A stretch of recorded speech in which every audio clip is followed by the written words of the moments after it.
أعوذ بالله من الشيطان الرجيم.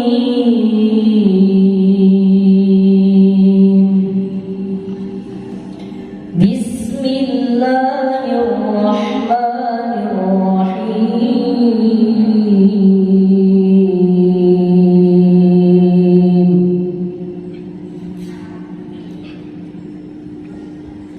يا أيها الذين آمنوا اتقوا الله ولتنظر نفس ما قدمت لغد واتقوا الله إن الله خبير بما تعملون.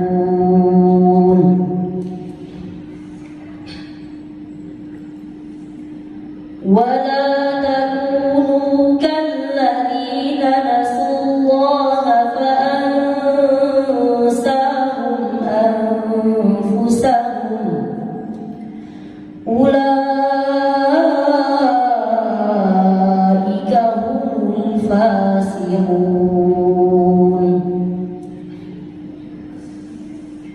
لا يستوي أصحاب النار وأصحاب الجنة. أصحاب الجنة هم الفائزون.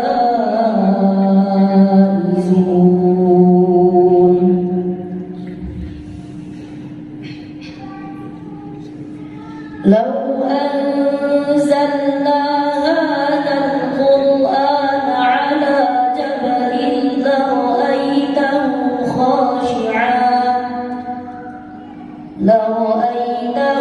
خاشعا متصدعا من خشية الله.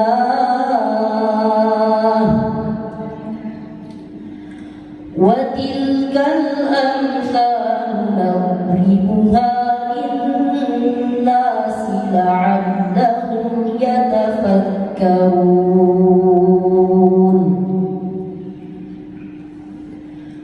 هو الله الذي لا إله إلا هو عالم الغيب والشهادة هو الرحمن الرحيم. هو الله الذي لا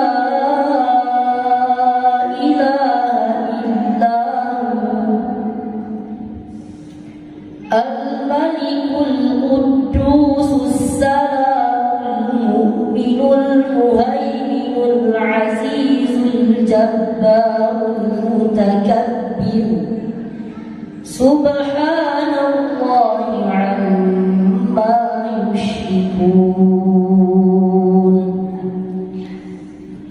هو الله الخالق البارئ المصور له الأسماء الحسنى يسبح له ما في السماوات والأرض وهو العزيز الحكيم.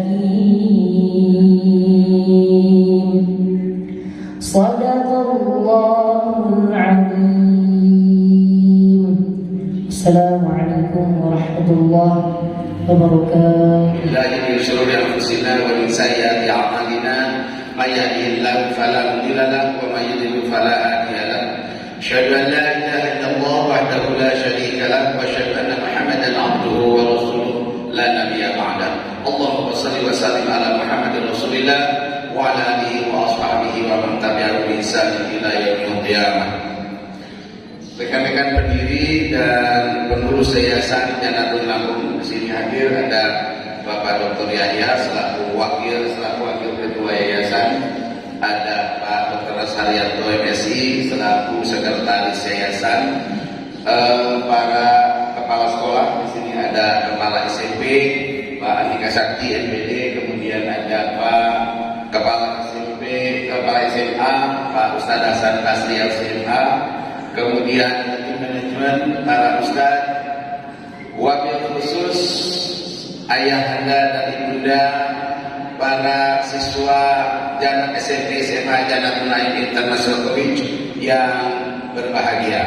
Alhamdulillah, puji dan syukur bagi Allah Subhanahu wa taala yang telah menganugerahkan rahmat dan nikmatnya kepada kita, sehingga dengan rahmatnya dan kasih sayang Allah Subhanahu wa taala dan nikmat daripadanya, terutama nikmat iman, nikmat Islam, dan nikmat kesehatan, pada pagi hari ini kita bisa bersama-sama berada di kampus Jannatul Ma'mun International College Boarding School Lampung. Ya. Perlu kami sampaikan bapak-bapak dan ibu-ibu, ayahanda, bunda, para siswa SMP SMA Jannatul Ma'mun bahwa pertama, yayasan kita bernama Yayasan Jannatul Ma'mun Lampung, singkatannya Janala, supaya nanti kalau menjalan yang dibantu-bantu Janala.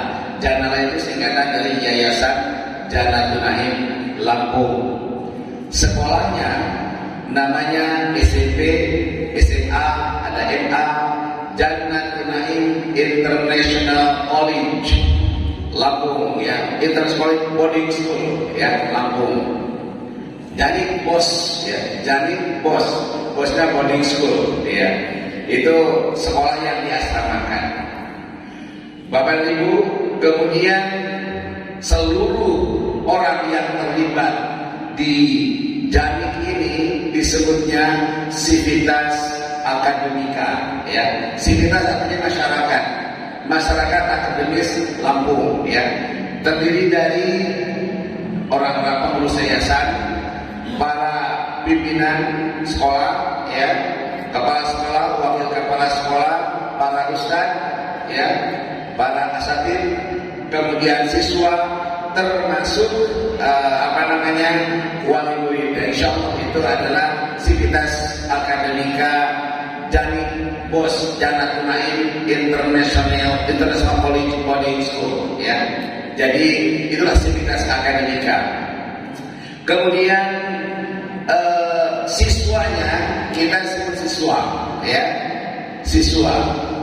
Kemudian sifatnya ini perlu saya sampaikan kepada Bapak Ibu, unik, ya, unik sekali, khas dan unik, ya.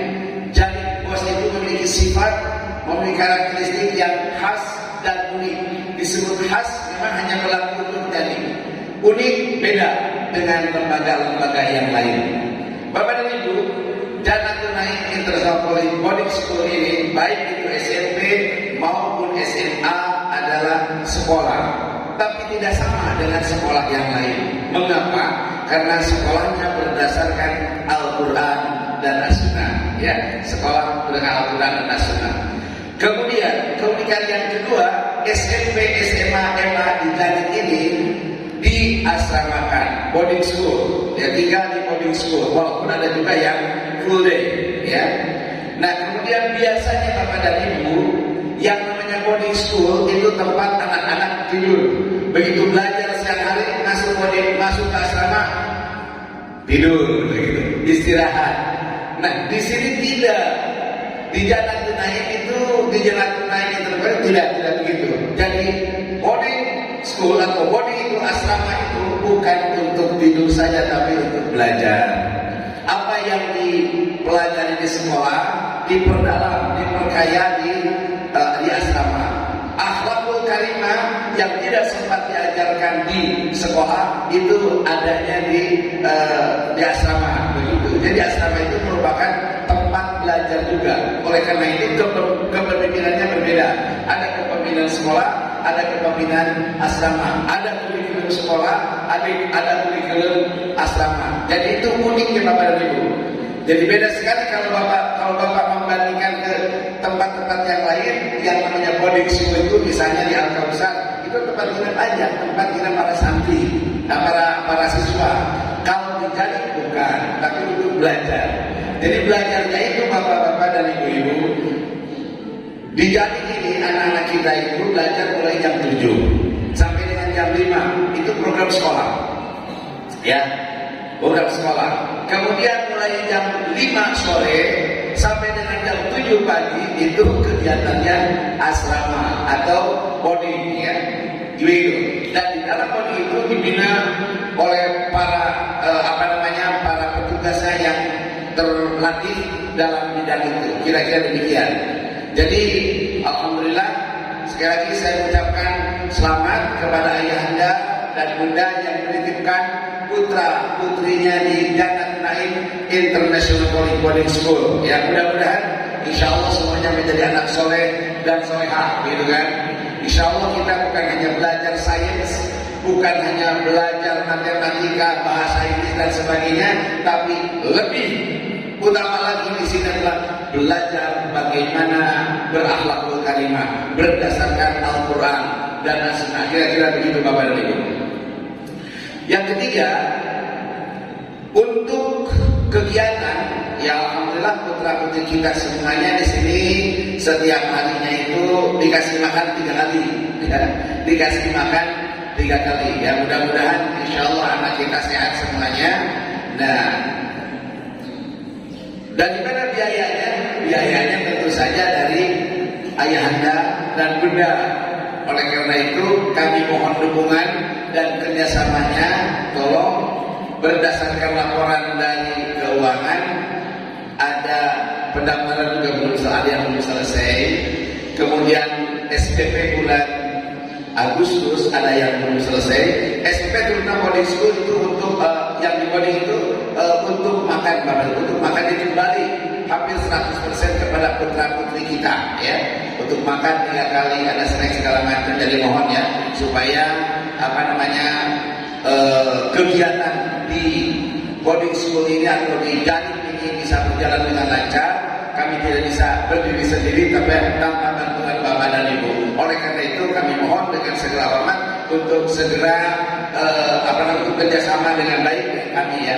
Kemudian perlu kami sampaikan juga, ini segera Bapak tahu aja bahwa yayasan karena memang jumlah siswanya sangat baru, kita baru buka itu setiap tahunnya itu setiap bulannya itu kita yayasan harus menombok 76 juta lebih ya, 1 bulannya ya, karena memang biaya makan itu cukup besar gitu kan, biaya makan segala macam. Saya kira itu beberapa hal yang perlu kami sampaikan. Dan kemudian pada setiap bulan insya Allah nanti akan dijelaskan oleh bagian asrama, ada pertemuan semacam begini, dan insya Allah nanti supaya kami Janik atau Janala ada hubungan secara batinnya dengan ayahanda dan bunda, setiap bulan akan ada semacam kajian khusus untuk orang tua, sehingga pendidikan yang ada di Janik itu nyambung dengan di rumah anak-anak kita gitu, insya Allah ya. Dan setiap bulan juga di Janik ada tabligh akbar. Seperti bulan ini insya Allah besok ada tabligh akbar bagi bapak dan ibu yang bisa menyempatkan diri dan relatif sangat memungkinkan untuk datang ke Janala, silakan bisa datang di tempat ini. Kita akan ada tabligh akbar ya, insya Allah oleh Ustaz Robi Darajat, beliau dari Mesir, satu alumnus dengan Ustaz Hasan Basri ya dari Kairo ya, insya Allah besok mulai pukul 13 ya. Dan insya Allah setiap bulan ada kajian. Tujuannya supaya ada hubungan antara link and match antara Yayasan Jannat Naim Janik khususnya dengan ayahanda dan ibunda, sehingga kita bisa saling memahami. Dan insya Allah informasi Nurjani akan selalu disampaikan, selalu diupdate setiap saat. Terima kasih, itu yang beberapa hal yang kami sampaikan. Nasrullah wa fatul qori wa basyiril mu'minin. Wassalamualaikum warahmatullahi wabarakatuh. Bismillah, assalamualaikum warahmatullahi wabarakatuh. Astaghfirullahaladzim, astaghfirullahaladzim, astaghfirullahaladzim. A'udzu billahi minasy syaithanir rajim. Bismillahirrahmanirrahim. Alhamdulillahi rabbil alamin. Ar-Rahmanir Rahim, Maliki yaumiddin. Iyyaka na'budu wa iyyaka nasta'in. Ihdinas siratal mustaqim. Siratal ladzina an'amta 'alaihim ghairil maghdubi 'alaihim waladdallin. Bismillahirrahmanirrahim. Allahumma salli wa sallim ala sayyidina Muhammadin ya zal jalali wal ikram. Radhiyallahu ta'ala an kulli sahabati Rasulillahi ajma'in. Alhamdulillahi rabbil alamin. Hamdan shakirin, hamdan na'imin, hamdan yu'afi ni'amahu wa yukafi'u mazidah. Ya Rabbana lakal hamdu kama yanbaghi li jalali wajhikal karim wa 'azimi sultanik. اللهم إنا نسألك سلامة في الدين وعافية في الجسد وزيادة في العلم وبركة في الرزق وتوبة قبل الموت ورحمة عند الموت ومغفرة بعد الموت. اللهم هون علينا في شجرات الموت والنجاة من النار والعفو عند الحساب. ربنا لا تزغ قلوبنا بعد إذ هديتنا وهب لنا من لدنك رحمة إنك أنت الوهاب. ربنا اللهم أحينا بالإيمان وأمتنا بالإيمان وأدخلنا الجنة مع الإيمان. اللهم اغفر لنا ذنوبنا ولوالدينا ولجميع المسلمين والمسلمات والمؤمنين والمؤمنات الأحياء منهم والأموات إنك على كل شيء قدير. اللهم اختم لنا بحسن الخاتمة ولا تختم علينا بسوء الخاتمة.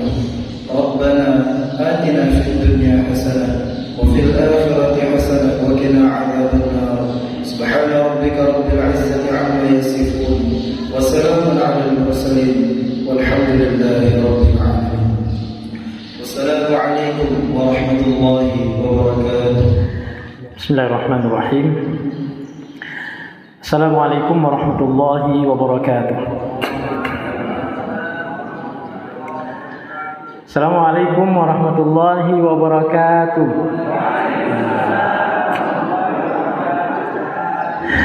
Alhamdulillahirabbil alamin. Wassalatu wassalamu ala rasulil amin wa ala alihi wa sahbihi ajma'in. Asyhadu an la ilaha illallah wahdahu la syarikalah wa asyhadu anna Muhammadan 'abduhu wa rasuluhu la nabiyya ba'dah. Allahumma shalli wa sallim wa barik ala sayyidil mursalin wa ala alihi wa sahbihi ajma'in. Allahumma inna nas'aluka an taj'ala al-Qur'ana al-'azima rabi'a qulubina wa dhahaba humumina wa ahzanina. Allahumma inna nas'aluka an taj'alana wa auladana min ahli al-'ilmi wa ahli at-tuqa wa ahli al-Qur'an bi rahmatika ya arhamar rahimin.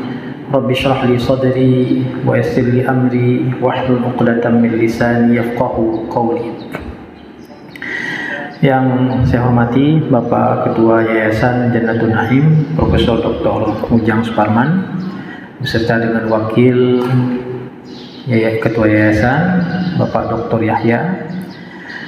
Yang saya hormati Bapak Sekretaris Yayasan Jannatul Naim, Kepala SMP Jannatul Naim, dan juga tim manajemen beserta para asatiz dan asatidzah.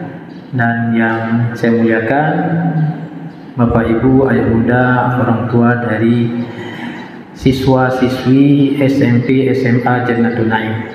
Apa kabar semuanya, Bapak Ibu? Alhamdulillah sehat.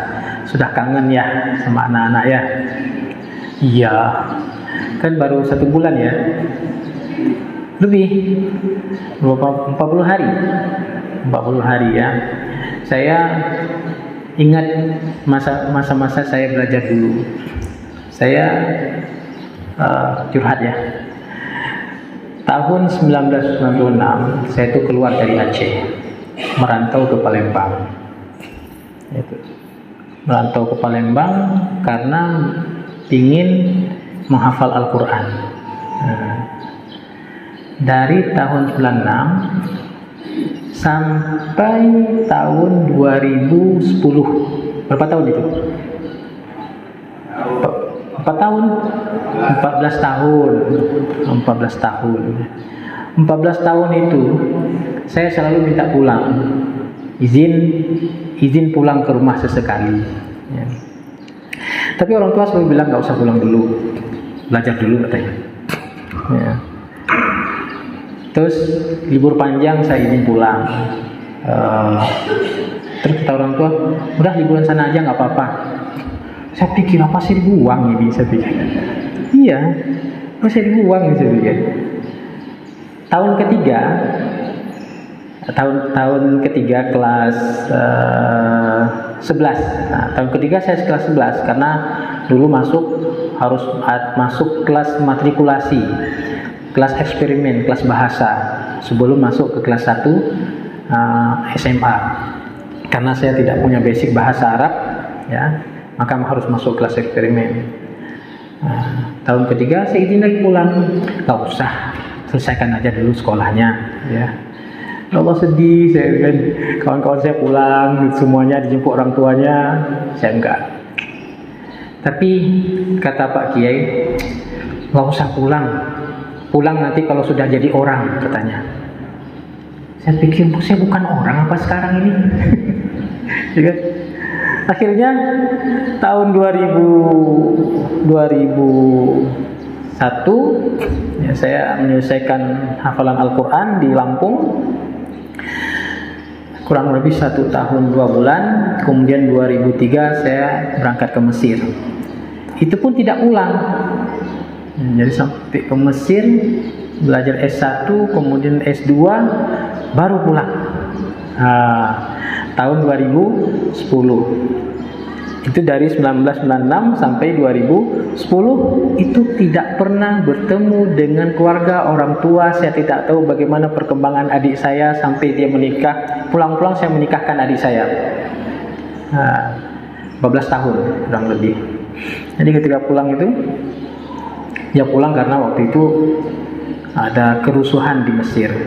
Rencana mau melanjutkan S3 sekalian, sudah kebablas ya sekalian aja kan. Tapi karena ada kerusuhan kedua kali di Mesir, revolusi, kemudian kudeta pada tahun 2013, ya, revolusi 2011, kudeta 2013. Kemudian kami pulang beserta keluarga semuanya. Nah itulah, tapi 2010 saya pulang. 2010 itulah saya pertama sekali ketemu orang tua setelah 14 tahun tidak pernah bertemu. Jadi ketika pulang dipeluk sama orang tua, nggak lepas-lepas itu. Saya kalau tidak dijemput, saya tidak tahu arah pulang ke rumah saya. Kalau tidak dijemput, karena sudah banyak perubahan ya selama 14 tahun itu. Ya itu masa-masa dulu belajar dan kita merasakan. Saya merasakan bagaimana kesedihan orang tua ya. Bukan ditinggalkan anaknya, meninggalkan anaknya di pondok. Gitu. Padahal dia insya Allah tidak akan lapar kan, tidak lapar insya Allah. Bapak Ibu yang dimuliakan Allah, itu sedikit cerita tentang masa-masa belajar. Tahun 2002 saya sempat belum pulang itu, sempat ke Malaysia. Padahal Malaysia ke Aceh kan dekat itu. Ke Malaysia jadi imam di sana, imam sholat di sana.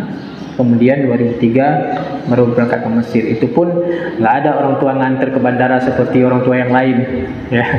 Ternyata saya tahu kenapa nggak boleh pulang dulu. Ya, bukan orang tua tidak kangen sebenarnya. Tidak boleh pulang karena kalau pulang saya nggak balik lagi. Karena dulu kan sebelum tsunami, ya tahun 2004 ya tsunami ya. Kebetulan tahun kedua saya di Mesir. Sebelum tsunami itu anak-anak muda di Aceh itu keluar dari Aceh. Nah, karena kerusuhan yang terus terjadi sepanjang tahun di Aceh. Nah, kalau saya pulang mungkin saya tidak balik lagi. Nah, itu mungkin maksud orang tua ya. Ternyata saya baru tahu jawaban ketika saya pulang 2010. Masya Allah, ternyata begitu ya. Ternyata orang tua itu menahan kesedihan yang luar biasa. Ya. Saya sempat menangis ketika S2 itu. Itu pertama kali saya nangis itu. Nangis saya S2 karena ujian itu susah sekali ujian S2-nya di Azhar. Ingat orang tua akhirnya. Biasa kan anak kalau nggak ada uang, lapar, itu susah baru ingat orang tua biasanya, gitu ya. Nah, ya nangis sejadi-jadinya saya ketika ujian S2. Tapi alhamdulillah Allah berikan kemudahan dalam menuntut ilmu, dan Allah ternyata pengaruh pendidikan kepada anak, kepada keluarga itu luar biasa, dan itu kita rasakan. Baik Bapak Ibu menekan Allah Subhanahu wa taala. Kebetulan hari ini perdana kajian kita, kajian orang tua di Jannatun Naim, dan kebetulan saya memang dijadwalkan untuk mengisi kajian perdana ini, dan insyaallah kajian-kajian seperti ini akan terus kita laksanakan dalam rangka membangun hubungan silaturahmi ya, antara lembaga pendidikan dan juga orang tua siswa-siswi kita. Dan orang tua juga termasuk bagian daripada sivitas akademika Jannatun Naim. Oleh sebab itu, kegiatan-kegiatan seperti ini insyaallah akan terus kita laksanakan di masa-masa yang akan datang. Baik, Bapak Ibu yang dimuliakan Allah, tema kita pada pagi hari ini adalah konsep pendidikan keluarga dalam Al-Quran. Ini kebetulan tesis saya itu tentang pendidikan dalam Al-Quran, di tafsir Tarbawi namanya. Ya. Nah, Bapak Ibu yang dimuliakan Allah,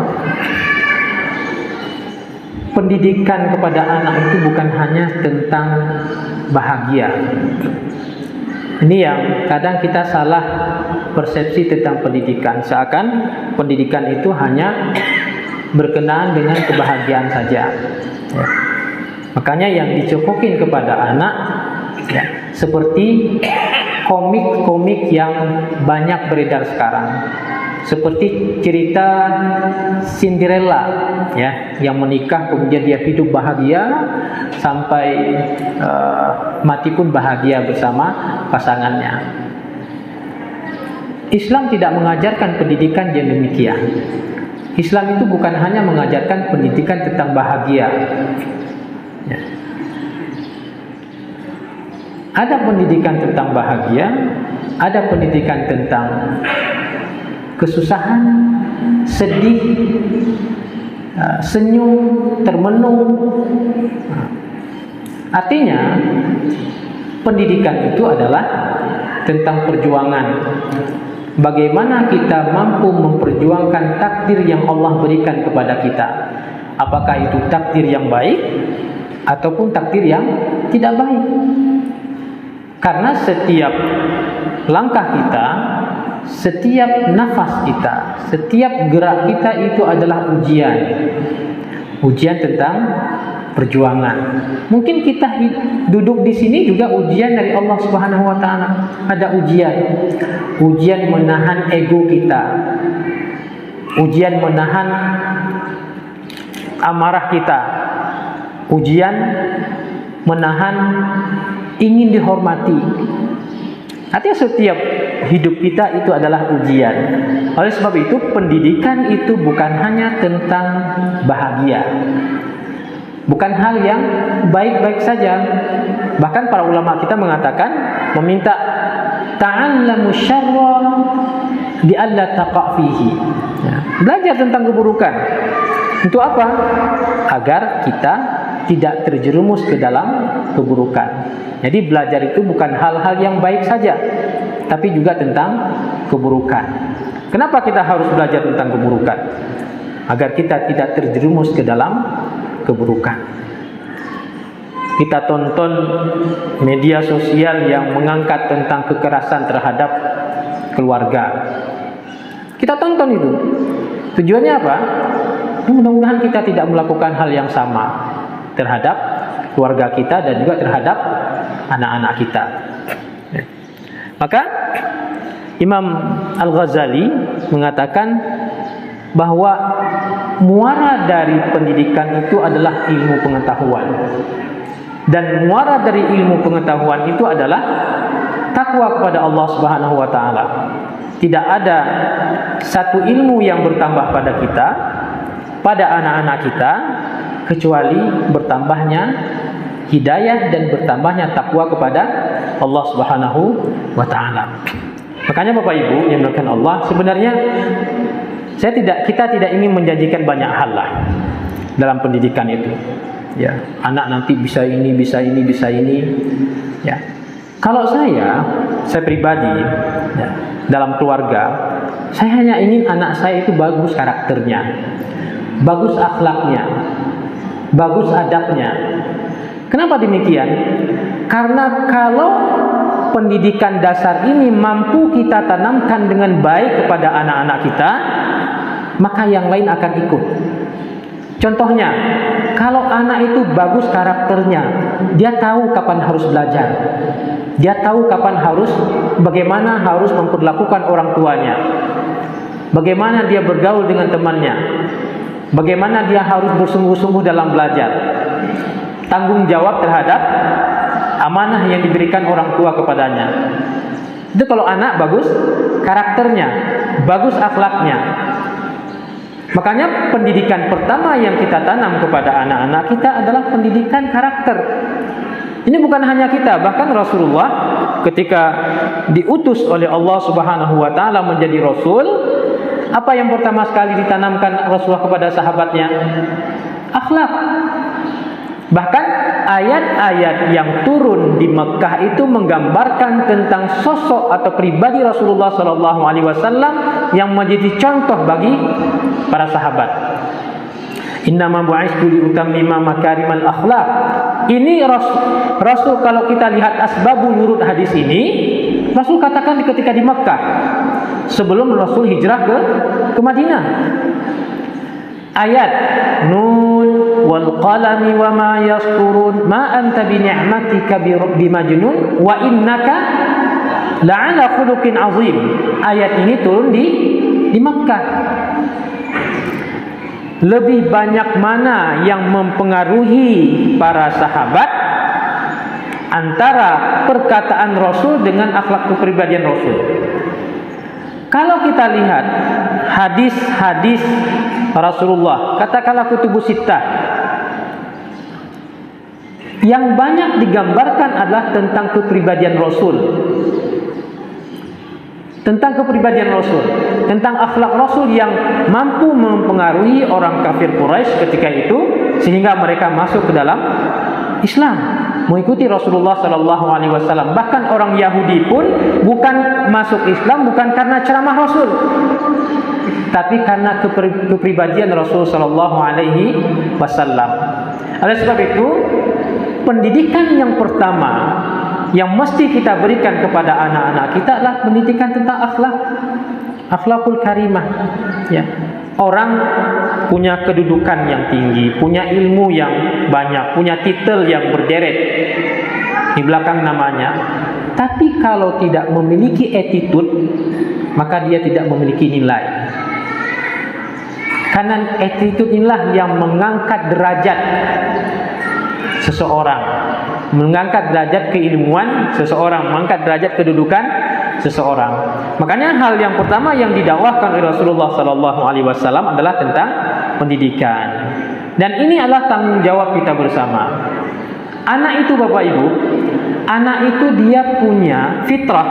Fitrah manusia itu punya kecenderungan baik dan punya kecenderungan buruk. Nah, bagaimana fitrah punya cenderung baik, punya kecenderungan untuk yang melakukan hal yang buruk, padahal dia fitrah. Apa buktinya? Buktinya anak itu ketika lahir kan dia dalam keadaan suci, dalam keadaan dia tidak memiliki dosa.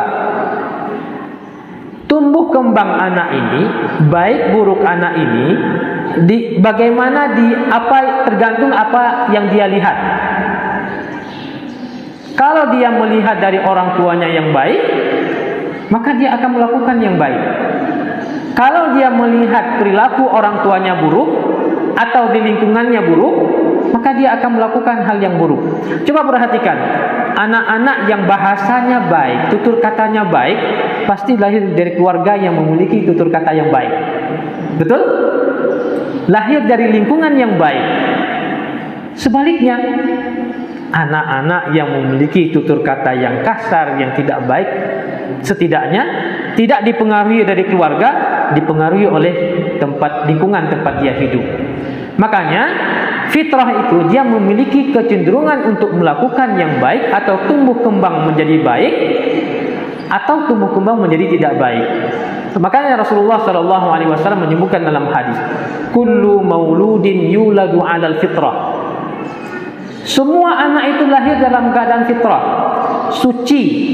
Ya.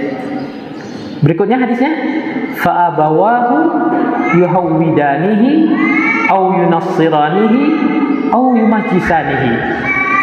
Maka kedua orang tuanya lah yang mengarahkan dia menjadi majusikah, menjadi yahudikah, menjadi apalagi nasranikah. Padahal dia lahir dalam keadaan fitrah suci. Makanya kita sampaikan tadi bahwa fitrah itu dia memiliki kecenderungan kepada hal yang baik atau kepada hal yang buruk, bergantung siapa yang akan membimbing fitrah ini. Kalau orang yang membimbing fitrah ini adalah orang yang baik, maka dia akan condong kepada hal yang baik. Sebaliknya, kalau orang yang membimbing fitrah ini tidak baik, maka dia akan condong kepada hal yang tidak baik. Oleh sebab itu Bapak Ibu melakukan Allah Subhanahu wa taala, di sini peran orang tua, peran guru sangat bisa memberikan pengaruh kepada anak-anak.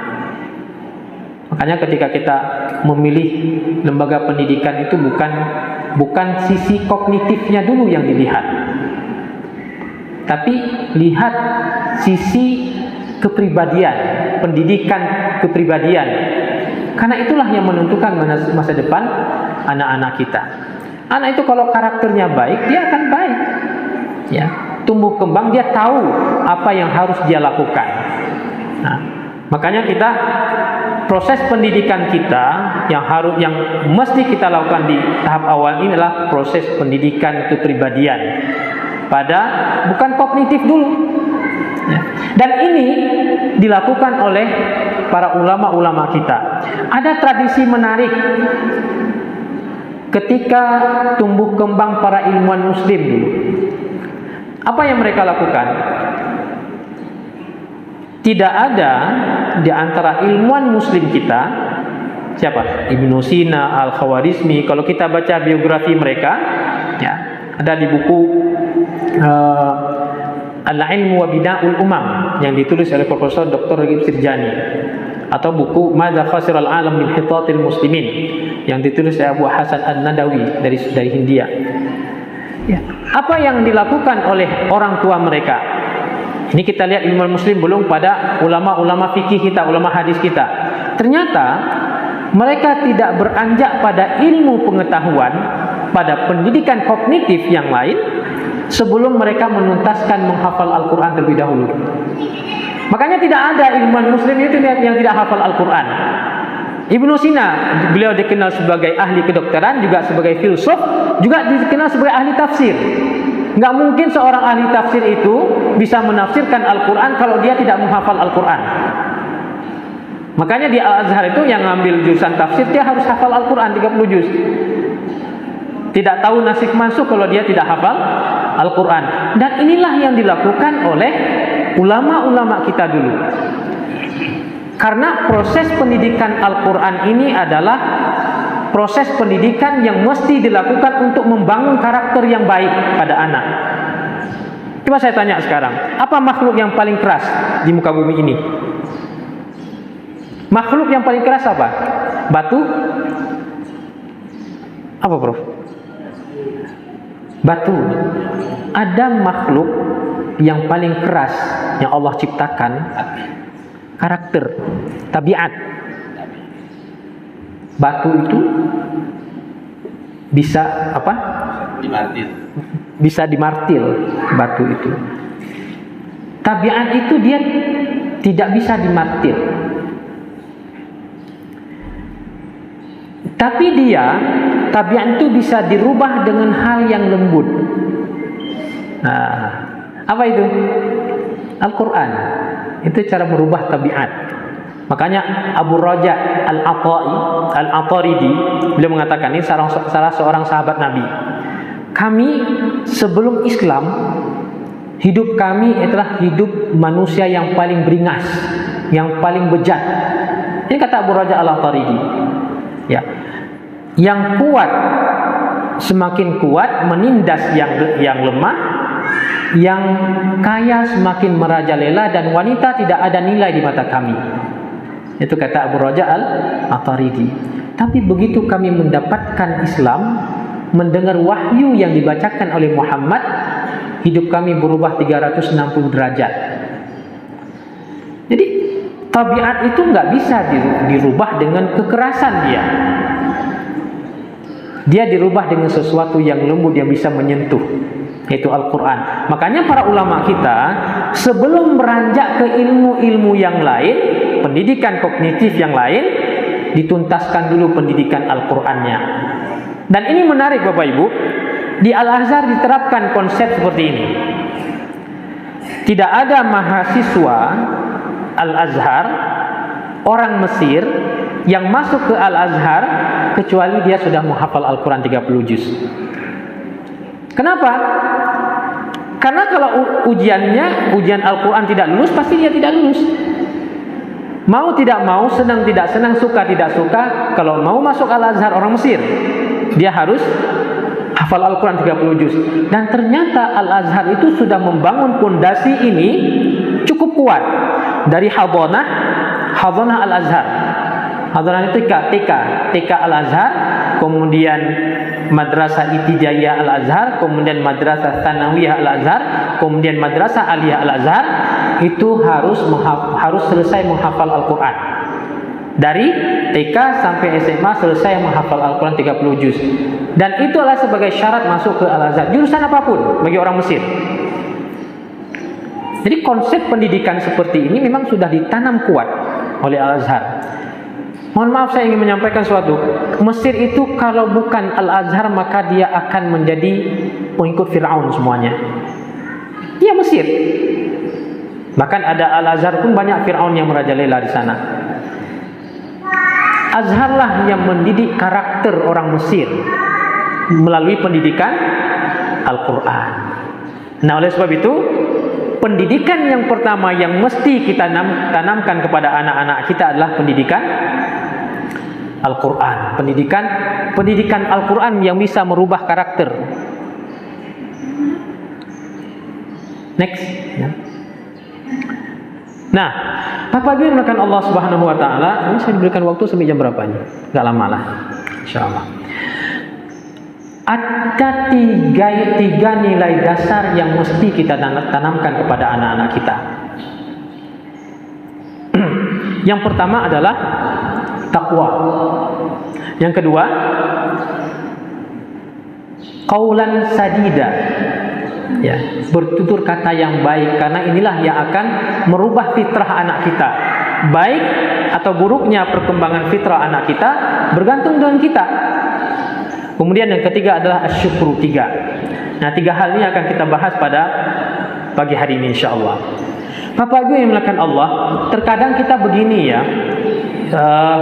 Kadang dengan anak itu ya, sering sekali kita memberikan kasih sayang kepada anak itu tidak pada tempatnya. Contoh, kasih sayang kepada anak tidak pada tempatnya. Anak ketika bangun subuh, kasihan dia dibangunin lebih awal. Ya. kasihan biar tidur lagi dia. Padahal untuk bangun subuh. Itu namanya kan kasih sayang yang diberikan bukan pada tempatnya. Makanya lebih baik kita berpayah-payah mendidik mereka sekarang selagi belia daripada setan yang lebih dulu merenggut hatinya, atau pergaulan yang buruk yang merantai pada diri anak kita. Lebih baik kita tegas-tegas sekarang kepada anak kita tentang agama daripada hatinya diambil oleh yang lain. Makanya kita sebagai orang tua itu mesti menempatkan kasih sayang yang tepat kepada anak kita. Yang masuk pesantren itu insya Allah nggak akan lapar lah anak-anak itu ya.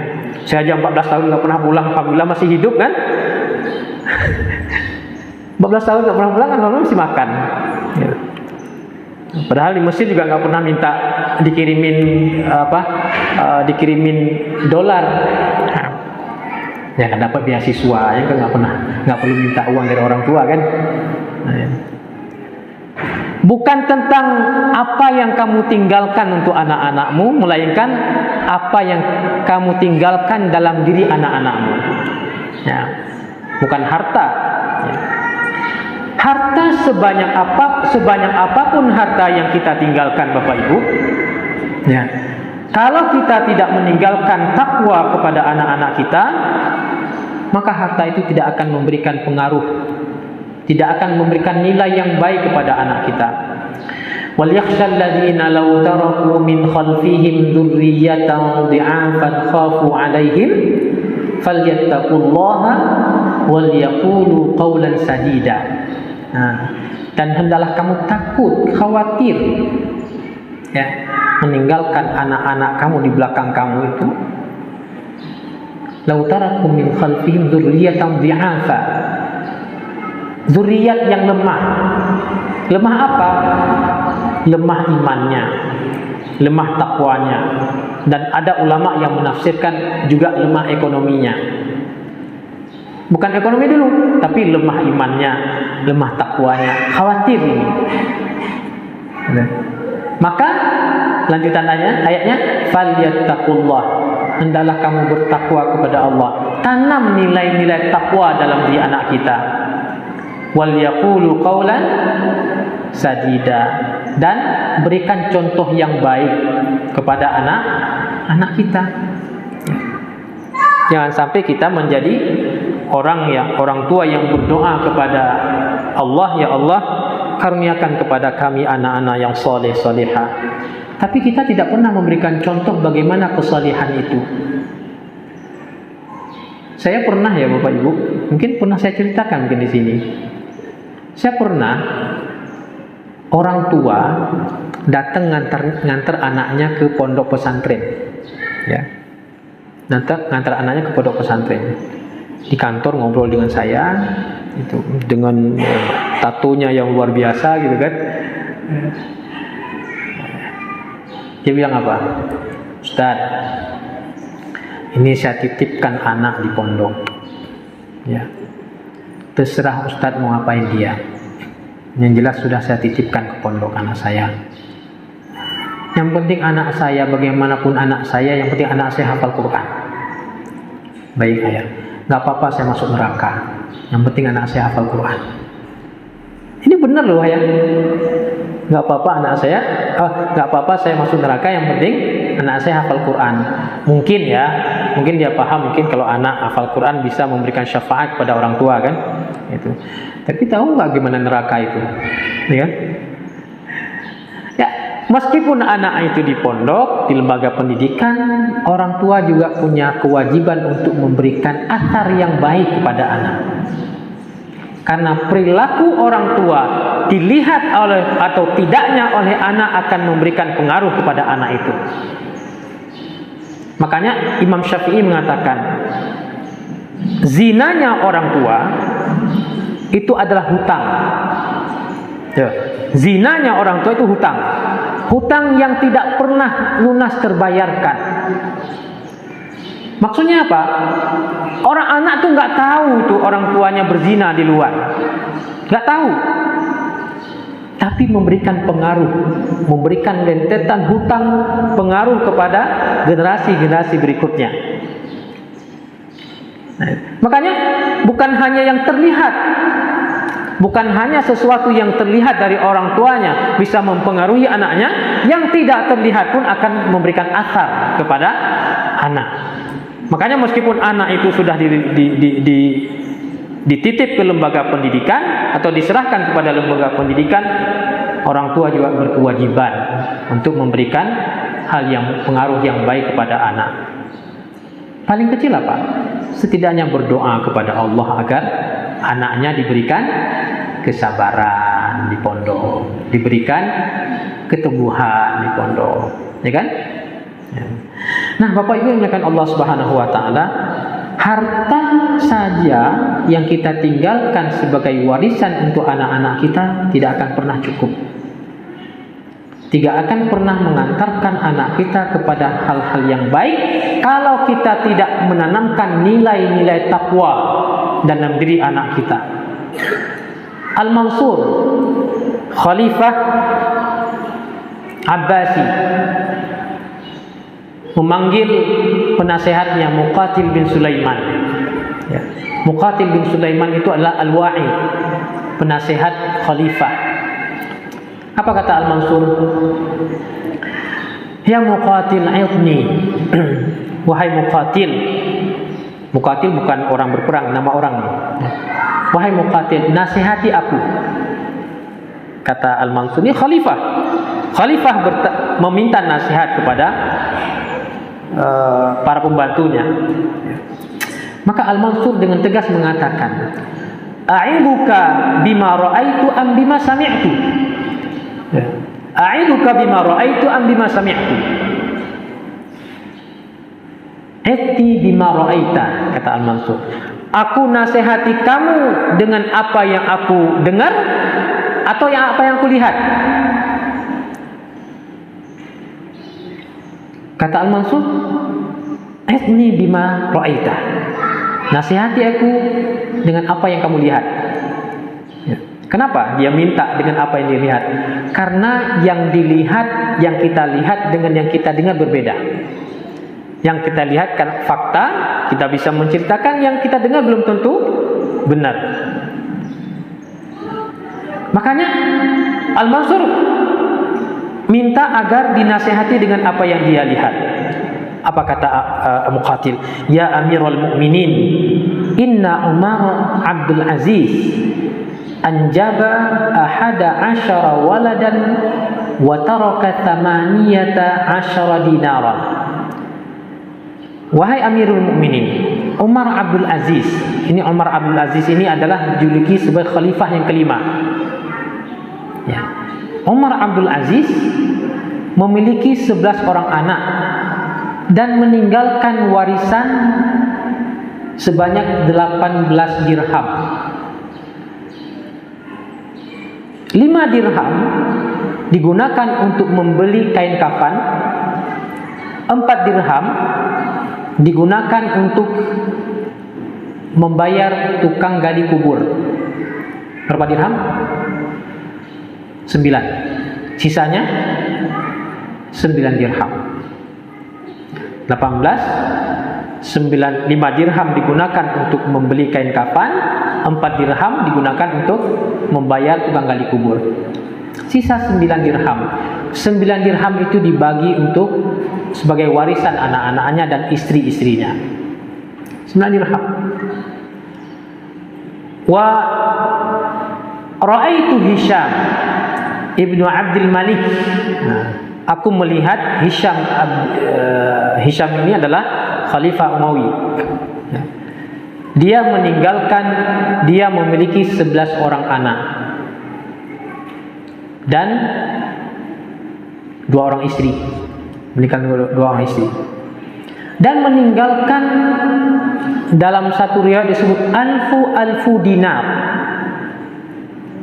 Alfu dinar itu berapa? 1 juta dinar. Itu kekayaan yang ditinggalkan oleh Hisham bin Abdul Malik. Kalau 1 dinar itu, 1 dinar berapa sekarang? Sekitar 3 jutaan lah. Berarti kalau 1 juta dinar, berapa triliun kekayaan yang ditinggalkan kalau uang sekarang ini. Dan itu belum lagi dengan harta yang tidak bergerak dan istana yang ditinggalkan oleh Hisham bin Abdul Malik. Itu dibagi-bagikan kepada istrinya dan juga kepada anak-anaknya. Apa kata Muqatil bin Sulaiman? Ya Amirul Mukminin, ra'aitu fi yaumin wahidin ra'aitu fi yaumin wahidin anna ahada abna'i Umar Abdul Aziz anfaqa 1,000 farasan lil jihad fi sabilillah. Ya. Suatu hari aku melihat anak Umar Abdul Aziz itu menginfakkan 1,000 kuda untuk jihad fi sabilillah. Dan pada waktu yang sama aku melihat salah satu anak dari Hisham bin Abdul Malik meminta-minta di pasar kepada rakyat. Padahal dia meninggalkan kekayaan yang luar biasa. Maka ditanya ke Umar Abdul Aziz sebelum meninggal, Ya Umar, ini ketika mau nazak itu ditanya, Ya Umar, apa yang akan engkau tinggalkan kepada anak-anakmu? Kata Umar menjawab, aku tinggalkan takwa kepada mereka. Kalau mereka melakukan kebaikan, maka Allah ridha kepada mereka. Kalau mereka melakukan keburukan, aku tidak menyuruh mereka untuk melakukan keburukan itu. Inilah pendidikan pertama yang ditanamkan oleh Umar bin Abdul Aziz kepada anak-anaknya. Pendidikan takwa. Sehingga lahir anak-anak yang teguh pendirian, ya, yang memiliki prinsip, yang taat kepada Allah Subhanahu wa taala, bukan harta. Kemudian Umar bin Abdul Aziz membaca satu ayat, wa huwa inna waliyallahu allazi nazzalal kitab wa huwa yatawallas salihin. Sesungguhnya wali Allah yang menurunkan Al-Qur'an, dan dialah yang melindungi orang-orang yang saleh. Nah, itu ketika ditanya oleh para penjaga, para kerabat Umar Abdul Aziz, wa huwa yatawallas salihin. Allah yang menjaga orang-orang yang saleh. Nah, Bapak Ibu yang dimuliakan Allah Subhanahu wa taala, apa takwa itu? Sehingga kita harus menanamkan nilai ini yang pertama kepada anak-anak kita. Takwa itu, Amirul Mukminin Umar bin Khattab bertanya kepada Ubay bin Ka'ab, wahai Ubay, apa itu takwa? Ubay balik bertanya, ya Amirul Mukminin, pernahkah engkau berjalan di jalan yang penuh dengan duri, yang penuh kerikil tajam? Umar mengatakan, sering aku lakukan itu. Ubay bertanya, apa yang engkau lakukan ketika engkau berjalan di jalan seperti itu? Umar mengatakan, aku angkat jubahku, kemudian aku berhati-hati berjalan agar tidak terkena batu kerikil yang tajam. Ya. Maka Ubay mengatakan, wahai Amirul Mukminin, itulah takwa. Apa itu takwa? Berhati-hati dalam hidup kita. Jangan sampai kita menjadi orang tua yang memberikan pengaruh yang buruk kepada anak kita. Berhati-hati dalam membangun keluarga. Ya, berhati-hati dalam membangun keluarga. Berhati-hati dalam mencari lembaga pendidikan kepada anak-anak kita. Bukan hanya orientasi pada kognitif, tapi pendidikan yang mampu mengintegrasikan antara pendidikan Al-Quran dan pendidikan sains. Itu sebenarnya yang kita inginkan, Bapak Ibu yang dimuliakan Allah. Jadi ke depan kita ingin anak-anak kita, ya, bukan hanya dia pandai dalam bidang saintis, ya. Kita ingin mengulang peradaban yang pernah jaya, peradaban Islam yang pernah jaya di bumi Eropa. Ya. 900 tahun Islam berjaya di Andalusia, di Spanyol. Itu adalah berkat daripada ilmuwan-ilmuwan muslim yang berpegang teguh pada nilai-nilai Al-Quran. Kita ingin anak-anak kita jadi seorang dokter-dokter yang menghafal Quran, yang memiliki nilai-nilai Al-Quran dalam dirinya. Ingin anak kita menjadi guru-guru yang hafal Al-Quran. Ingin anak kita yang menempuh pendidikan, apakah itu ke Eropa, ke Amerika, ke Timur Tengah, ada nilai Al-Quran dalam dirinya. Sehingga ketika kita melepaskan mereka itu kita tenang. Betul Bapak Ibu? Kita lepaskan mereka kemana kuliahnya? Ke Jawa kah, ke Eropa kah, ke Amerika kah, ke Australia kah, ke Timur Tengah kah? Kita tenang sebagai orang tua. Kenapa? Tenang karena dia tidak akan melakukan hal-hal yang memberikan sebab turunnya murka Allah Subhanahu wa taala kepada kita sebagai orang tua. Nah, inilah pendidikan yang kita inginkan. Pendidikan yang pertama adalah pendidikan menanamkan nilai-nilai takwa dalam diri anak kita, bukan yang lain. Bapak Ibu yang dimuliakan Allah Subhanahu wa taala, coba diteruskan. Kita lihat beberapa contoh. Terus slide berikutnya, berikutnya. Kita lihat bagaimana pendidikan para nabi terhadap anak-anak mereka. Ada contoh Nabi Adam. Ya. Ini judulnya adalah jika ayahku seperti mereka, juga bunda ya. Nabi Adam. Apa sosok yang tergambar pada Nabi Adam? Orang yang insaf, melakukan kesalahan dan insaf terhadap apa yang dia lakukan. Dia berdoa kepada Allah, Rabbana inna zalamna anfusana wa illam taghfir lana wa tarhamna lanakunanna minal khasirin. Semestinya juga kita menjadi orang tua yang insaf seperti Adam. Melakukan kesalahan kepada anak itu tidak sungkan meminta maaf kepada anak kita, karena orang tuanya ego. Kamu kan anak saya hidupkan kamu, ngapain saya minta maaf pada kamu? Padahal maaf orang tua itu memberikan pengaruh kepada anak. Ada memberikan gambaran yang demikian kepada kita. Sosok Nabi Nuh sebagai ikon keteguhan, ya, ikon kesabaran. Apa yang terjadi pada Nabi Nuh?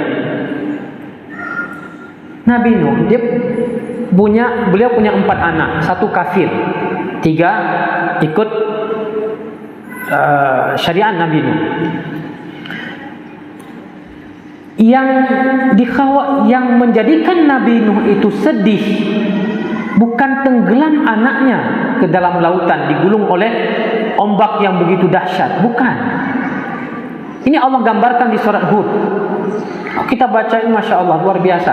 Bapak Ibu boleh nanti pulang ke rumah buka surat Hud, baca tentang kisah bagaimana berpisahnya seorang ayah dengan anak yang tidak beriman kepada Allah Subhanahu wa taala. Bukan tenggelam anak ke dalam laut yang digulung oleh ombak yang tinggi yang menjadikan Nabi Nuh itu sedih, sehingga berdoa kepada Allah, Rabbi. Apa doa Nabi Nuh?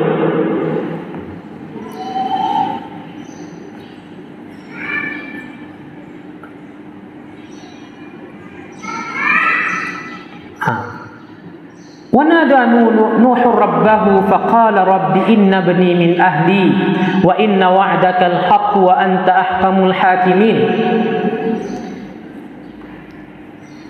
Anaknya ditenggelamkan di dalam lautan karena kekafirannya, tapi Nabi Nuh masih memanggil anaknya dengan kepanggilan kasih sayang, bukan dengan bahasa-bahasa yang mencela, bukan bahasa-bahasa yang murka yang keluar dari Nabi Nuh, tidak. Apa kata Nabi Nuh? Ya bunayya, itu kafir. Ya bunayyarkam ma'ana wa la takum ma'al kafirin.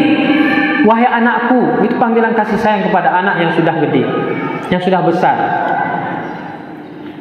Ya bunayyarkam ma'ana wa la takum ma'ana ma'al kafirin. Wahai anakku, ayo ke sini. Naik kapal ini. Janganlah kamu menjadi orang-orang kafir. Apa jawaban anaknya? Qala sa'awi ila jabali ya'simuni minal ma'. Tidak. Aku akan berenang sampai mendapatkan bukit yang bisa melindungiku dari tingginya ombak ini. Apa jawaban Nabi Nuh? Qala la 'asimal yauma illa man rahimah. Tidak ada perlindungan pada hari ini kecuali mereka yang mendapatkan rahmat Allah Subhanahu wa taala. Sedih Nabi Nuh. Yang menjadikan Nabi Nuh sedih itu bukan tenggelam anaknya ke dalam lautan. Tapi lebih dari itu adalah yang menjadikan Nabi Nuh sedih adalah karena dia mati dalam keadaan kafir. Maka Nabi Nuh berdoa kepada Allah, Rabbi inna bani min ahli wa inna wa'dakal haqqu wa anta ahkamul hakimin. Wahai Tuhanku, sesungguhnya itu adalah anakku dan engkaulah sebaik-baik hakim. Apa kata Allah? Ya Nuh, innahu laysa min ahlika. Itu bukan perbuatan yang baik, kata Allah. Allah tidak mengatakan itu bukan anakmu. Itu bukanlah perbuatan yang baik. Jangan sesekali kamu minta kepadaku sesuatu yang tidak kamu ketahui. Kemudian Nabi Nuh mengatakan, Rabbi inni a'udzubika an as'alaka ma laysa li 'ilm.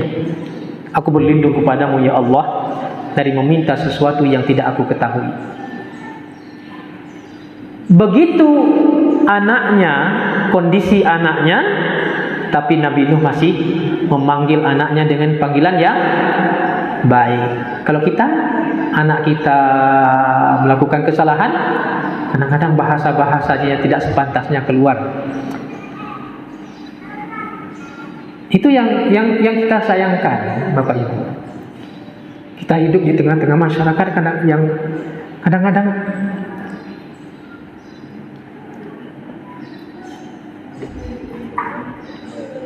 bukan salah pendidikan, bukan salah pendidikan di lembaga pendidikan kadang kita lihat, tapi karena pengaruh orang tua, pengaruh lingkungan yang terhadap anaknya, sehingga itulah yang dibawa dalam dunia pendidikan kita. Bapak Ibu yang dimuliakan Allah, ikon ketiga yang tadi mana? Adalah Nabi Ibrahim alaihissalam, Nabi Yakub. Apa yang dilakukan oleh Nabi Yakub ketika nazak, ketika maut sudah menghampirinya? Ini digambarkan oleh Allah di akhir juz 1 surah Al-Baqarah. Am kuntum syuhada'a idh hadara Ya'qub al-maut iz qala li banihi ma ta'buduna min ba'di qalu na'budu ilahaka wa ilaha abaika Ibrahim wa Ismail wa Ishaqa ilaha wahida wa nahnu lahu muslimun. Nabi Yakub panggil anaknya semua. Dipanggil menjelang kematian Yakub, dipanggil anak-anaknya semuanya. Untuk apa? Bukan untuk bagi-bagi warisan, tapi dipanggil untuk memastikan apakah Nabi Yakub sudah menjadi ayah yang amanah terhadap anak-anaknya atau tidak. Apakah amanah yang Allah berikan kepadanya itu dijalankan dengan baik atau tidak? Nabi Yakub memanggil anaknya untuk memastikan. Apa yang ditanya oleh Nabi Yakub? Ma ta'buduna min ba'di? Wahai anak-anakku, apa yang akan kau sembah sepeninggalku? Jawaban anak-anak Nabi Yakub akan memastikan bahagia atau tidaknya Nabi Yakub setelah kematiannya. Apa jawabannya? Jawabannya, na'budu ilahaka wa ilaha abaika Ibrahim wa Ismail wa Ishaqa ilaha wahida wa nahnu lahu muslimun. Jawaban tentang keimanan. Jawaban bangga anak-anaknya terhadap ayahnya dan juga terhadap nenek moyang mereka yang menjadi agen perubahan terhadap mereka. Kita berharap anak-anak kita juga demikian bangga dengan kita sebagai orang tua. Kami akan menyembah Tuhan yang engkau sembah, wahai ayah. Dan Tuhan yang disembah oleh kami akan menyembah Allah yang pertama, dan kami akan menyembah Tuhan yang engkau sembah. Itu jawaban yang menunjukkan kebanggaan seorang anak kepada ayahnya yang telah memberikan pendidikan yang baik kepada anaknya. Wa na'budu ilaha abaika, dan jadi kami juga menyembah Tuhan yang disembah oleh nenek moyangmu. Itu juga menunjukkan jawaban yang menunjukkan kebanggaan anak kepada ayahnya dan juga kepada nenek moyang mereka. Apa salahnya mereka jawaban Allah? Selesai. Tapi tidak, jawabannya kami menyembah Allah, kami menyembah Tuhan yang engkau sembah, dan kami menyembah Tuhan yang disembah oleh nenek moyang mereka, nenek moyangmu. Jawaban yang memberikan kebahagiaan yang luar biasa kepada Yakub, sehingga kepergian Yakub adalah kepergian yang mendapatkan ridha dari Allah Subhanahu wa taala karena sudah menjadi ayah yang amanah. Nabiullah Ibrahim alaihissalam sebagai prototipe keluarga ideal. Bapak Ibu, sedikit cerita tentang Nabi Ibrahim. Ketika Nabi Ibrahim meninggalkan Ismail dan Hajar di tempat yang tidak ada tanda-tanda kehidupan. Tidak ada makanan, tidak ada minuman kecuali yang disiapkan oleh Ibrahim. Tidak ada rumah, apalagi AC. Bahkan jin pun nggak mau tinggal di sana karena nggak ada yang mau digoda. Di tengah lembah Makkah, ketika itu tidak ada manusia yang lewat di sana. Tapi dengan perintah Allah, Nabi Ibrahim meninggalkan istri dan anaknya yang baru lahir di sana. Kalau kita mungkin sekarang akan mengatakan dasar suami nggak punya tanggung jawab, ya. Betul? Saya tanya bukan bapak-bapak, ibu-ibu, betul? Betul. Suami macam apa itu? Tapi nampaknya bukan itu yang keluar dari Siti Hajar. Tahu yang keluar dari Siti Hajar? Pertama, sebelum Siti Hajar menyatakan apa? Apa yang dilakukan oleh Ibrahim? Kira-kira Ibrahim sedih enggak? Sedih Ibrahim. Karena ini adalah perintah Allah, maka dia lakukan itu. Tapi kesedihan Ibrahim itu terbendung karena perintah Allah. Berbalik Ibrahim kembali ke Madian, tanah Palestina. Apa yang dilakukan Ibrahim? Ibrahim berdoa kepada Allah. Ini doa kita Bapak Ibu. Berdoa ketika menyerahkan anaknya ke lembaga pendidikan, ke pondok pesantren. Doa seperti doa Nabi Ibrahim. Mau tahu doanya? Rabbana, kata Nabi Ibrahim, inni askantu min dzurriyyati biwadin ghairi dzi zar'in 'inda baitikal muharram. Rabbana liyuqimus shalah faj'al af'idatan minan nasi tahwi ilaihim warzuqhum minat thamarati la'allahum yarji'un. Ya Rabb, telah aku tempatkan anak dan istriku di tempat yang tidak ada tanda-tanda kehidupan. Tidak ada air, tidak ada buah-buahan, dan tidak ada pohon. Sekarang doa kita apa? Ya Allah, aku tempatkan anakku di pondok pesantren yang banyak makanan dan ada es krim, ada minuman enak, ada kasur, ada AC. Ya, itu doa kita. Tapi Ibrahim, ya faktanya begitu. Ya Rabb, aku tinggalkan anak istriku di tempat yang tidak ada tanda-tanda kehidupan. Tidak ada buah-buahan, tidak ada pohonan, tidak ada air. Untuk apa? Rabbana liyuqimus shalah, agar mereka mendirikan salat. Logikanya di mana itu? Kok liyuqimus shalah? Tapi ini Nabi Ibrahim berdoa demikian. Rabbana liyuqimus shalah, agar mereka mendirikan salat dan taat kepadamu. Kemudian Nabi Ibrahim, kegelisahan Nabi Ibrahim diungkapkan dengan doanya. Apa? Faj'al af'idatan minan nasi tahwi ilaihim. Ya Allah, jadikan hati-hati manusia condong kepada mereka, agar ada yang memperhatikan mereka.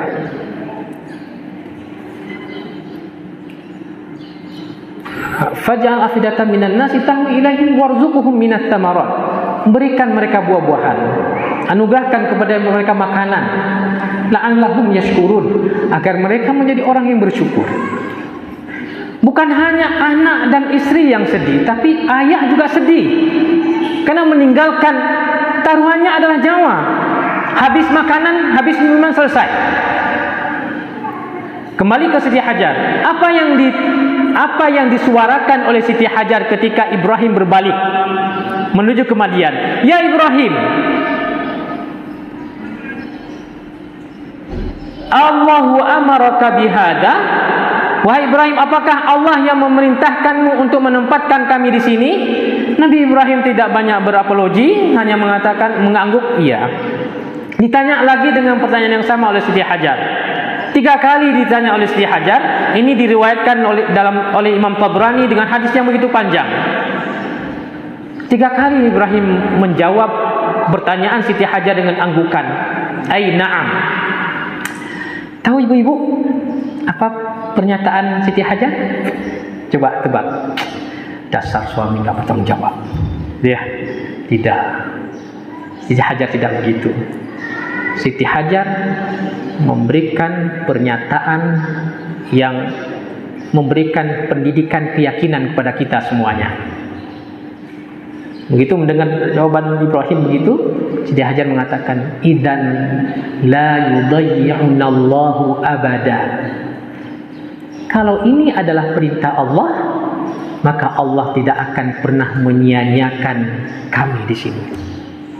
Inilah keluarga yang menanamkan keyakinan, yang mengajarkan keyakinan kepada Allah kepada kita semuanya.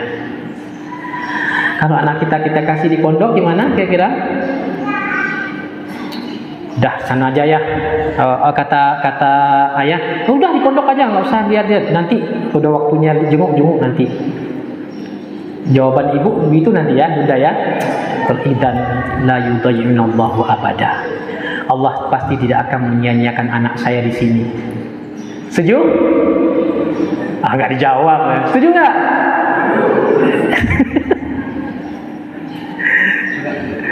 Setuju ya? Insyaallah setuju. Terkitaklah kita demikian kan. Ibrahim itu mengajarkan kepada kita tentang keyakinan kepada Allah Subhanahu wa taala. Inilah prototipe keluarga-keluarga yang ideal yang mengajarkan kepada kita bagaimana seyogyanya kita memperlakukan keluarga kita. Apa yang pertama? Pendidikan kita, pendidikan kepada anak kita, pendidikan takwa. Karena waktu sudah habis, saya ringkas saja. Yang kedua adalah falyaqulu qaulan sadida. Pendidikan kedua, hendaklah orang tua itu mengatakan sesuatu yang baik, yang lemah lembut kepada anak-anaknya. Kita lihat bagaimana apa yang dikatakan oleh Nabi Nuh ketika sudah mendapatkan anaknya dalam kekafiran. Murka dia menyampaikan dengan bahasa murka? Tidak. Tetap Nabi Nuh memanggil anaknya dengan panggilan kasih sayang. Meskipun anaknya melakukan kesalahan. Ya bunayya, wahai anakku, irkam ma'ana, ayo ke sini. La takum ma'al kafirin, janganlah kamu menjadi anak-anak yang kafir, orang kafir. Falyaqulu qaulan sadida. Karena bahasa yang baik itu akan memberikan pengaruh pada tabiat anak. Makanya di awal tadi saya sampaikan apa makhluk yang paling keras? Bukan batu, tabiat. Tapi tabiat itu tidak bisa dileburkan dia dengan sesuatu yang keras. Dileburkan dengan sesuatu yang lembut. Maka dibacakan ayat Al-Quran oleh Rasulullah kepada para sahabatnya. Tidak ada satu hari yang dilalui Rasulullah bersama sahabatnya kecuali Rasulullah ingatkan sahabatnya, jangan pernah tinggalkan Al-Quran. Kita baca Quran kapan kira-kira? Ketika susah, sedih ya baru baca Quran ya? Tidak. Ya, semestinya kita buka hari-hari kita dengan Al-Quran agar bisa memberikan pengaruh yang baik. Karena kalau pengaruh yang baik dalam hati kita, kalau hati kita nggak tenang, maka kita tidak akan tenang melalui hari-hari kita. Makanya Bapak Ibu, alhamdulillah kita di sini pagi-pagi kita ajak anak-anak kita di sini untuk berinteraksi dengan Al-Quran. Semua aktivitas itu dimulai dengan Al-Quran setelah sebelumnya melaksanakan sholat tahajud, kemudian sholat subuh, kemudian berjamaah, kemudian tilawah Al-Quran. Ya, harapannya dengan pendidikan seperti itu bisa memberikan pengaruh yang baik kepada anak-anak kita. Karena hanya dengan bahasa yang baik, bahasa yang lembut, bahasa yang sopan, bahasa yang santun akan membentuk karakter yang baik bagi anak anak-anak kita. Tidak ada celah anak kita yang tidak ada salah anak kita. Yang salah adalah kita. Karena kita adalah orang tuanya. Gitu. Bagaimana kita mendidik mereka, begitulah mereka jadi dan begitulah mereka tumbuh kembang. Bapak Ibu yang dimuliakan Allah Subhanahu wa taala, yang terakhirlah syukur. Kita bersyukur Allah anugerahkan kepada kita anak-anak, ya, anak-anak yang baik, anak-anak yang suci, ya. Kita bersyukur kita dinobatkan oleh Allah sebagai seorang ayah, seorang bunda. Karena tidak semua orang bisa merasakan sebagai ayah dan sebagai bunda. Maka bentuk kesyukuran kita adalah bentuk kesyukuran kita kepada Allah atas anugerah anak, atas dinobatkannya kita sebagai seorang ayah dan sebagai seorang bunda adalah memberikan pendidikan yang baik kepada anak kita. Bapak Ibu, ada 5 kurikulum unggul yang disusun oleh Luqman Al-Hakim untuk keluarga-keluarga muslim yang baik. Karena waktu sudah habis, maka saya hanya bisa minta tolong dibaca surat Luqman.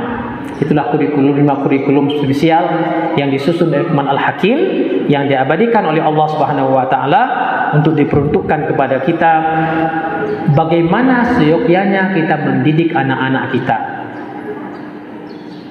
Kita mendidik anak-anak kita bagaimana Luqman mendidik anak-anaknya menjadi anak-anak yang tumbuh kembang, anak-anak yang taat kepada Allah Subhanahu wa taala. Bapak Ibu yang dimuliakan Allah Subhanahu wa taala, demikian yang bisa saya sampaikan, mudah-mudahan ini bermanfaat untuk kita semuanya. Mudah-mudahan Allah anugerahkan kepada kita anak-anak yang saleh, anak-anak yang salihah, anak-anak yang taat kepada Allah, anak-anak yang mau berbakti kepada orang tua, dan juga anak-anak yang mau berbakti kepada bangsanya nanti ketika mereka tumbuh kembang menjadi anak yang dewasa nanti. Amin ya rabbal alamin. Demikian, mohon maaf atas segala kekurangan dan kekhilafan. Kepada Allah saya mohon ampun. Mudah-mudahan Allah pertemukan kita di kajian-kajian berikutnya. Amin ya rabbal alamin. Wassalamualaikum warahmatullahi wabarakatuh. Waalaikumsalam.